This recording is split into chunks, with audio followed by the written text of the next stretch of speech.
नमस्कार दोस्तों, मेरा नाम है वैभव। हमारे यूट्यूब चैनल में आपका बहुत बहुत स्वागत है। आज हम देखेंगे क्लास 11th का चैप्टर फर्स्ट ऑफ केमिस्ट्री, जो कि है some basic concepts of chemistry. चलिए देखते हैं। Chemistry is broadly divided into 3 branches. First, organic chemistry. In organic chemistry we deal with carbon and its compounds. Second is inorganic chemistry, in which we deal with inorganic compounds. And third is physical chemistry. Physical chemistry is that part in which numerical section is included. In class 11th, chemistry have 3 branches: organic, inorganic and physical. First of all, we start with matter. Chemistry में हम क्या पढ़ते हैं? We start with matter. किसी भी matter की study करते हैं हम. कोई भी चीज़ जो पड़ी है, that is matter.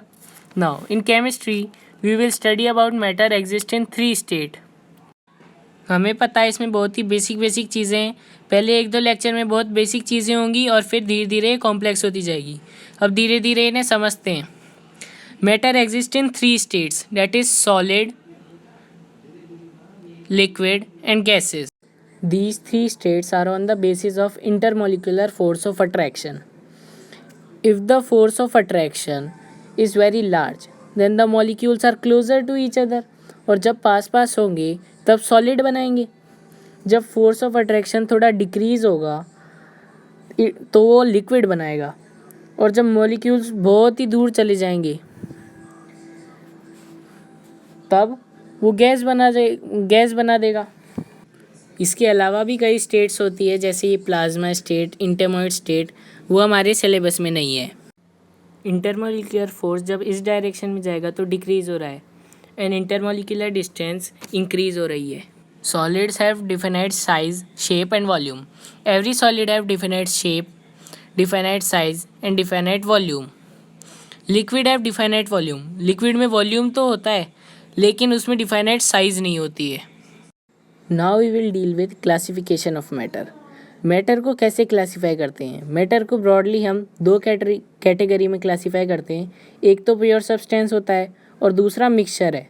Mixture 2 type के होते हैं, होमोजीनियस मिक्सचर और हीट्रोजीनियस मिक्सचर. होमोजीनियस मिक्सचर वो होते हैं जो टोटली मिक्स हो जाते हैं. जैसे वाटर में आपने शुगर ऐड की, शुगर ऐड करने के बाद शुगर उसमें टोटली मिक्स हो जाती है. आप पानी को देख के नहीं बता सकते कि अंदर शुगर है या नहीं. And heterogeneous mixture is that which does not truly mix up. इसका मतलब सोचिए हम पानी में मिट्टी मिला दें तो और उसे अच्छे से हिला दें तो हम पानी को देख के बता सकते हैं भाई उसमें मिट्टी है. इसका मतलब वो अच्छे से मिक्स नहीं हुआ और वो हीट्रोजीनियस मिक्सचर हो जाएगा. ये एक होता है होमोजीनियस मिक्सचर जो अच्छे से मिक्स हो जाता है, हम देख के बता नहीं सकते, और हीट्रोजीनियस मिक्सचर में हम देख के बता सकते हैं. चलिए अब मैटर का दूसरा पार्ट देखते हैं जो कि है pure substance. Pure substance means जैसे मान लो आपके पास आयरन का टुकड़ा है तो वो प्योर आयरन हो जाएगा. आपके पास बर्फ़ का टुकड़ा है तो वो प्योर वाटर हो जाएगा. तो प्योर सब्सटेंस 2 टाइप के होते हैं. प्योर एलिमेंट होते हैं, जैसे आयरन का टुकड़ा है तो आयरन एक एलिमेंट है तो प्योर एलिमेंट हो गया. और क्योंकि वो आयरन का टुकड़ा है तो उसमें आयरन के एटम्स होंगे. Second part is compound. जैसे कि हमारे पास वाटर है तो वाटर कंपाउंड है. वाटर, ग्लूकोज, CO2 ये सारे कंपाउंड्स होते हैं. ये प्योर कंपाउंड्स है. जैसे प्योर वाटर तो प्योर कंपाउंड है.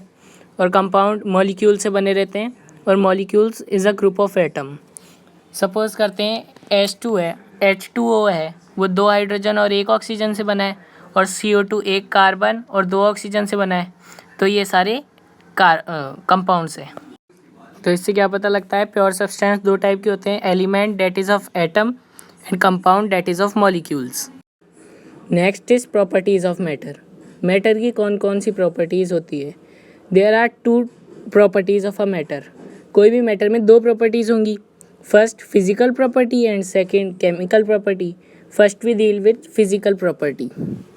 फिजिकल प्रॉपर्टी क्या होती है? Those properties which can be measured or observed without changing the identity and composition of a substance. Example: weight, color, order, volume, density, etc. These are physical property. जैसे मेरे पास ये scale है, तो scale का wait क्या है, scale का colour क्या है, ऑर्डर क्या है, वॉल्यूम क्या है, ऐसी सारी प्रॉपर्टीज़ जो हम इसे देखकर बता सकते हैं, वो सारी प्रॉपर्टीज़ फिज़िकल प्रॉपर्टीज़ होती है। Those properties which just can be calculated by just observing it, those are physical properties. And chemical properties वो होती है जिन्हें हम देख के नहीं बता सकते। जैसे हम इसे देख के ये नहीं बता सकते कि ये किस मेटल का बना है। ज़रूरी नहीं है कि आयरन का बना हो, ये गोल्ड का भी बना हो सकता है, इसके ऊपर पेंट कर रखा हो शायद। ये किसी निकल का, क्रोमियम का या किसी दूसरे मेटल का बना हो सकता है। तो इसे देखकर हम ये नहीं बता सकते कि ये किस मेटल का बना हुआ है। इसकी बेसिक प्रॉपर्टीज़ क्या है, इसकी एसिडिक प्रॉपर्टीज़ क्या है, इसका मेल्टिंग पॉइंट क्या है और बॉइलिंग पॉइंट क्या है। These properties are chemical properties, यानी ऐसी प्रॉपर्टीज़ जिसको पता करने के लिए हमें केमिकल चेंजेस लाने पड़ेंगे, यानी इसकी कोई रिएक्शन करानी पड़ेगी, इसका थोड़ा सा सैंपल लेना पड़ेगा, फिर इसका टेस्ट करना पड़ेगा, उसके बाद हमें जो प्रॉपर्टीज़ पता चलती है, दोज आर केमिकल प्रॉपर्टीज़। तो those properties which require a chemical change to occur, example acidity, basicity, combustibility, और जो देखने से सिंपली पता चल जाता है वो फिज़िकल प्रॉपर्टीज़ होती है। Measurement of physical properties. Physical properties को कैसे मेज़र कर सकते हैं? फिज़िकल प्रॉपर्टीज़ को मेज़र करने के लिए हमारे पास 7 बेसिक एसआई यूनिट्स है। With the help of these SI units we measure the physical property. तो जो पहली यूनिट है वो है लेंथ। तो length is measured in metre, time is measured in second, current is measured in ampere, temperature is measured in kelvin, amount of substance is measured in mole, luminous intensity is measured in candela. These are 7 basic SI units. In SI units से फिर हम और दूसरी units भी derive होती है, जैसे length को सेंटीमीटर में मेजर करते हैं, किलोग्राम को ग्राम भी होता है, सेकंड के बाद मिनट, मिनट के बाद hours, days, years. These are derived units and these 7 are basic SI units। और SI यूनिट्स को कम या ज़्यादा करने के लिए हमें प्रीफिक्स ऐड करने पड़ते हैं। जैसे मीटर है तो सेंटीमीटर, किलोग्राम में मेगा और गीगा, सेकंड में मिली और माइक्रो। ऐसी यूनिट्स को दूसरी यूनिट्स में कन्वर्ट करने के लिए प्रीफिक्सेस लगते हैं। तो डिफरेंट प्रीफिक्सेस ये रही, ये सारी डिफरेंट प्रीफिक्सेस हैं। अभी इन्हें देखते हैं। 10⁻⁻15 फेम2, 10⁻⁻12 पिको, -9 नैनो, -6 माइक्रो, -3 मिली, -2 सेंटी, -1 डेसी, 1 डेका, 2 हेक्टो। ये आपको याद करने पड़ेंगे। इन्हें याद करने के बाद किसी भी यूनिट को कन्वर्ट करना बहुत ईजी हो जाएगा। सपोज़ कीजिए आपको दे दिया कि 10 सेंटीमीटर को, और आपको बोला कि इसे मीटर में कन्वर्ट करो। तो यहाँ आपको दिख रहा है सेंटी, तो सेंटी की वैल्यू देख लो जो कि है 10⁻⁻2। तो ये हो जाएगा 10 × 10⁻⁻2 मीटर। ये हो गया इजीली मीटर में कन्वर्ट सेंटीमीटर से। अगर आपको दे दिया 510 पिकोमीटर और अब आपको इसको मीटर में कन्वर्ट करना है, तो पिको की वैल्यू देख ली हमने। पिको की वैल्यू है 10⁻⁻12। तो पिको की जगह हमने 10⁻⁻12 रख दिया। और माइनस और प्लस पावर का जिसे नहीं पता वो समझ ले। सपोज़ मेरे पास लिखा हुआ है 5100000, ये है मेरे पास। अब मुझे पावर कैसे, जैसे ये 4 ज़ीरो है तो मैं इसे लिख सकता हूँ 51 × 10⁻⁴। अगर मुझे 510 लिखना है तो मैं इसे लिख सकता हूँ 510 × 10⁻3। अगर मुझे लास्ट के 2 ज़ीरो हटाने हैं सिर्फ, तो मैं लिखूँगा 5100 × 10⁻²। ये तो हो गई पॉजिटिव पावर की बात। अब नेगेटिव पावर, सपोज़ लिखा है 0.00023।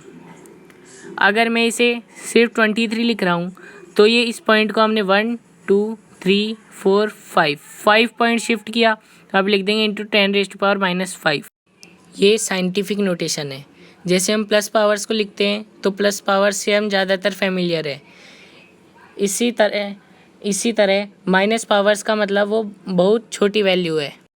जैसे 23 ये पॉइंट यहाँ था, इसको 5 डिजिट इधर लाए तो ये -5 हो गया। अब अगर मैं कम करना चाहता हूँ तो लिखूँगा 2.3 इंटू 10⁻⁴। अगर मैं पॉइंट को 3 डिजिट तक रखना चाहता हूँ तो मैं लिखूँगा 0.23 इंटू 10⁻⁻3। अगर मैं सिर्फ इसे 2 डिजिट ही शिफ्ट करूँगा तो मैं लिखूँगा 0.023 इंटू 10⁻²। तो माइनस पावर का मतलब ये होता है। -12 इसका मतलब है 0.000000 12 डिजिट तक शिफ्ट करते हैं तो -12 आता है। तो ये साइंटिफिक नोटेशन है। आगे और ज़्यादा डिटेल में आएगा।